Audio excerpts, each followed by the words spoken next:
Hello everyone. Good morning. My name is Vivek Sharma and today we're going to discuss about the most important issues of the day. पहला article curfew से related है, second article संसद भाषणी से related है, third article offshore mining Kerala के अंदर जो protest चल रहा है उसके रिगार्डिंग है and last article Israel air strike के बारे में। आइए एक एक करके इन सभी आर्टिकल को समझते हैं। देखिए, कर्फ्यू की बात की जाए तो भारतीय न्याय संहिता के सेक्शन 163 में इसको मेंशन किया गया, जो कि पहले सेक्शन 144 के अंडर आता था आपके कोड ऑफ क्रिमिनल प्रोसीजर के। अब यहां पे हुआ क्या है, नागपुर के अंदर कम्युनल वायलेंस के कारण जो सिचुएशन है काफी वर्स्ट हो चुकी है, जहां पर 33 पुलिस स्टेशन में से 11 में अभी कर्फ्यू इंपोज कर दिया गया है। ये एक टेम्परेरी रिस्ट्रिक्शन होती है लोगों की मूवमेंट के ऊपर, असेंबली के ऊपर एंड पब्लिक एक्टिविटी के ऊपर, ताकि लॉ एंड ऑर्डर की सिचुएशन को हम मेंटेन कर सकें। अब यहाँ पे कम्युनल वायलेंस के टाइम, राइट्स के टाइम, या जहाँ पर लॉ की सीवियर प्रॉब्लम देखने को मिल रही लॉ एंड ऑर्डर की, वहाँ पर आप इसे इम्पोज करते हो। जनरली इसे इम्पोज करते हैं आपके डिस्ट्रिक्ट मजिस्ट्रेट या चीफ कमिश्नर ऑफ पुलिस। वैसे स्टेट और सेंट्रल गवर्नमेंट भी इसमें डायरेक्ट कर सकते हैं कर्फ्यू इम्पोज करने के लिए, जहाँ पे लोगों की मूवमेंट के ऊपर रोक लगा दी जाती है पब्लिक स्पेस में। Market, school, shops, office, transport services सब बंद होते हैं। Whereas hospitals, law enforcement, essential services को मेंटेन किया जाता है। कुछ केसेस में जब सिचुएशन बहुत ज़्यादा वर्स हो तो शूट एंड साइट के भी ऑर्डर मिलते हैं। अब अगर देखा जाए तो कर्फ्यू की सिचुएशन क्लियर वायलेशन है आर्टिकल 19 के अंदर freedom of speech, association and movement का। इसके अलावा कुछ एक्सट्रीम केसेस में राइट टू लाइफ यानी आर्टिकल 21 को भी इसमें वायलेट कर दिया जाता है। एंड इसके अलावा यहां पे राइट टू प्रैक्टिस रिलीजन जो है आर्टिकल 25, इसके ऊपर भी ये रिस्ट्रिक्शन इंपोज करता है। अब देखिए, यहां पे अगर हम समझें कि कुछ केसेस में सुप्रीम कोर्ट ने डायरेक्टिव्स दिए थे, जैसे मधु वर्सेस सब डिविजनल मजिस्ट्रेट 1970, कि भाई सेक्शन 144 जो है ये कॉन्स्टिट्यूशनल है, बट इसको सिर्फ इमरजेंसी के लिए यूज किया जा सकता है।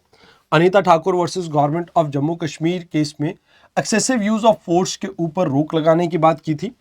वेयर एज यहां पर आप रामलीला मैदान इंसिडेंट में आप ये देखते हैं कि जो सुप्रीम कोर्ट है उसने कहा था कि रिस्ट्रिक्शंस जो आप यूज कर रहे हो मूवमेंट के रोकने के लिए, असेंबली को रोकने के लिए, वो प्रोपोर्शनेट होनी चाहिए जो आपके सामने थ्रेट हो उसके अकॉर्डिंगली।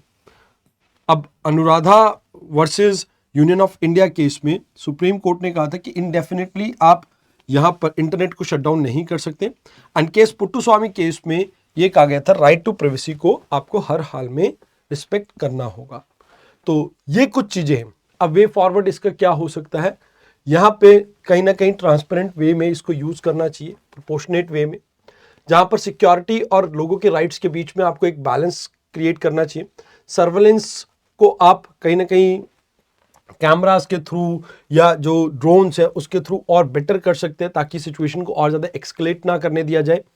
कम्युनिटी के साथ इंगेज कीजिए ताकि लोकल टेंशन को डिफ्यूज किया जा सके। एंड यहाँ पर रेगुलर एक रिव्यू होना चाहिए ऑर्डर का by the judiciary, so that इसका मिसयूज ना किया जाए। अब बात की जाए सेकेंड आर्टिकल की, तो यहां पे हम बात करेंगे संसद भाषणी के बारे में।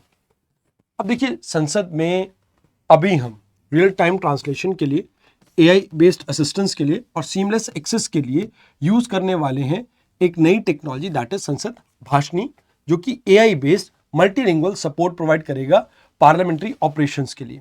यानी ये एक एआई पावर्ड आपका लैंग्वेज ट्रांसलेटर है और डॉक्यूमेंटेशन सिस्टम है, जहां पर रियल टाइम बेसिस पे आप ट्रांसक्रिप्शंस, स्पीच को टेक्स्ट में कन्वर्ट करना, इन सभी चीज़ों को कर पाएंगे। और ये लोकसभा के सेक्रेटरी और मिनिस्ट्री ऑफ इलेक्ट्रॉनिक्स का एक इनिशिएटिव है आपका। अब इसमें चैट बॉट्स भी प्रोवाइड किए जाएंगे, स्पीच टू टेक्स्ट फॉर्मेट भी प्रोवाइड किया जाएगा, सर्च के लिए भी यहाँ पे आपके पास ऑप्शंस है, ट्रांसलेशन भी आपका इसमें हो सकता है। बट इससे ओवरऑल जो आपकी एमपीज की एफिशिएंसी है और सिटीजन्स को जो एक्सेस है डाटा का, वो इंक्रीज होगा। मोर ओवर डॉक्यूमेंटेशन और ज़्यादा एफिशिएंट हो सकेगी जो पार्लियामेंट के अंदर डिबेट्स होती हैं। एंड इससे कहीं ना कहीं जो मैनुअल एफर्ट्स है वो रिड्यूस हो जाएंगे। रियल टाइम बेसिस पे मल्टीलैंग्वेज सपोर्ट मिल रहा है, तो यहाँ पर इंस्टेंटली आपको डिफरेंट लैंग्वेजेस में मिलने के कारण जो डिबेट्स है आप उसको और ज़्यादा प्रोडक्टिव कर पाएंगे। इन एडिशन टू दिस, आप AI ड्रिवन असिस्टेंस इसमें यूज कर रहे हैं, तो यहाँ पर इंस्टेंट एक्सेस मिल पाएगा आपको क्रिटिकल लेजिस्लेटिव इंफॉर्मेशन के बारे में भी। तो this is the second article that you have to understand. आइए अब बात करते हैं केरला के बारे में। देखिए, जैसा कि आपको पता है कि इंडिया की एक बहुत बड़ी कोस्ट लाइन है और यहाँ पर हमारा एक एरिया आता है that is exclusive economic zone, जहां पर इंडिया किसी भी तरह की इकोनॉमिक एक्टिविटी परफॉर्म कर सकता है, जिसे बाय एंड लार्ज आपकी यूनियन गवर्नमेंट हैंडल करती है। तो अभी यूनियन गवर्नमेंट ने कुछ ऐसे ही offshore mineral development and regulation act 2002 के अंडर कुछ ब्लॉक्स को अभी लीज पे दिया था। ये जो ब्लॉक्स हैं माइनिंग एक्ट के अंडर जो दिए गए थे, इसमें प्राइवेट सेक्टर के पार्टिसिपेशन को हम इंश्योर करते थ्रू ऑक्शन। यहां पर ऑफशोर मिनरल्स एक ट्रस्ट क्रिएट किया जाएगा जो इन्वायरमेंटल कंसर्न को हैंडल करेगा, एंड मोर ओवर हम एरिया के मरीन एरिया को प्रोटेक्ट करने और उसके क्रिटिकल बायोडाइवर्सिटी जोन को प्रोटेक्ट करने की बात करते हैं इसमें। अब इसमें इन टोटल अभी 13 ब्लॉक्स की ऑक्शन हुई थी, जिसमें से 3 ब्लॉक केरला में थे, 3 गुजरात में और 7 अंडमान में।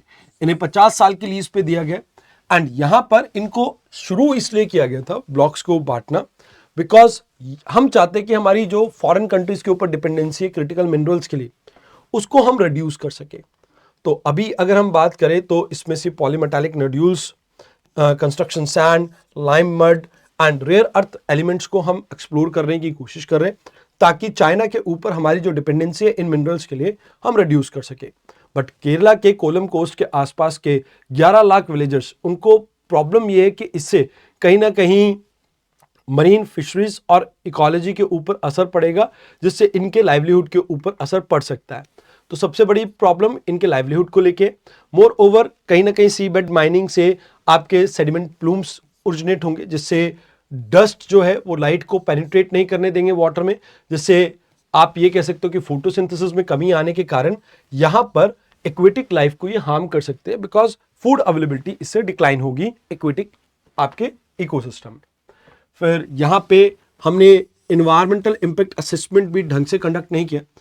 जो एमपीज है ऑपोजिशन के, उन्होंने कहा कि भी इंडिपेंडेंट इन्वायरमेंटल इम्पैक्ट असेसमेंट नहीं किया गया, जहां पर एक्वेटिक डिपार्टमेंट और कोचीन फिशरी यूनिवर्सिटी का मानना यह है कि ये चीज जो भी सी माइनिंग यहाँ पे चलेगी, इसका बहुत डीप इम्पैक्ट पड़ सकता है कहीं ना कहीं इस पूरे एरिया की प्रोडक्टिविटी के ऊपर।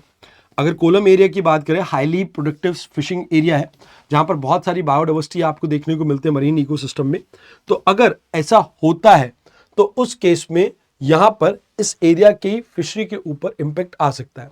तो अब यहां पर पोटेंशियल इंपैक्ट यही है कि फिशरीज और माइनिंग कॉर्पोरेशन के बीच में कॉन्फ्लिक्ट इंक्रीज हो सकता है, पोल्यूशन इंक्रीज हो सकता है, फिशेस के कैच में रिडक्शन आ सकता है, जिससे लोगों के लाइवलीहुड के ऊपर इंपैक्ट पड़ेगा एंड पूरा इकोसिस्टम खराब हो सकता है। तो यहां पर एक इंडिपेंडेंट इन्वायरमेंटल इंपैक्ट सर्वे आपको करवाना जरूरी है, ताकि आप कॉम्प्रिहेंसिवली जो चैलेंजेस है उन्हें समझ सके और उनको एड्रेस कर सके। आप जो लोकल स्टेक होल्डर्स है उनके साथ कंसल्ट करें, ताकि उनकी प्रॉब्लम्स को एड्रेस किया जा सके, एंड किसी तरह से आप सस्टेनेबल माइनिंग को प्रमोट कर सके। तो उस टेक्नोलॉजी के ऊपर आपको फोकस करना चाहिए।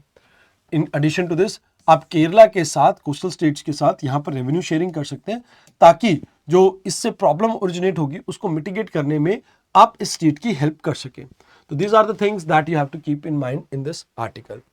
आइए अब बात करते हैं आज के आखिरी आर्टिकल के बारे में, जहां पर हम बात करेंगे गाजा के बारे में। अभी रिसेंटली इजराइल फलस्तीन कॉन्फ्लिक्ट अपने फिर से रौद्र रूप में आ गया। अब ये कॉन्फ्लिक्ट आपको ओवर अ डेकेड बार बार देखने को मिला, 2008 में भी, 14 में भी, 21 में, 23 में, एंड अभी एक बार फिर से। अब हुआ ये था कि 2023 अक्टूबर 8 को जो हमास थे उन्होंने अटैक किया इजराइल में, जिसमें 1200 लोग मारे गए। जिसके बाद इजराइल ने गाजा के ऊपर इन्वेड किया, जहां पर हजारों लोग मारे गए। अब बात यह आती है कि यूएस, कतर और इजिप्ट के इंटरवेंशन के बाद यहां पर सीज फायर एग्रीमेंट साइन हुआ जनवरी में, एंड अब सीज फायर साइन होने के बाद ये पहला सबसे बड़ा आपका धमाका है।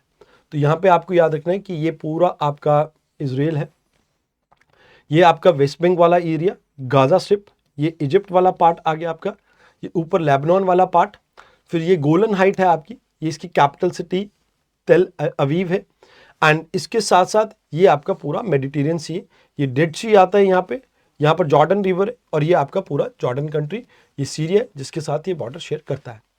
अब यहाँ पे अगर हम देखें कहीं ना कहीं इसका इम्पैक्ट ये रहेगा कि ह्यूमैनिटेरियन क्राइसिस आपके और ज़्यादा इंक्रीज होंगे इस एरिया में, तो कहीं ना कहीं famine like condition, food, water, medical aid की शॉर्टेज हो सकती है।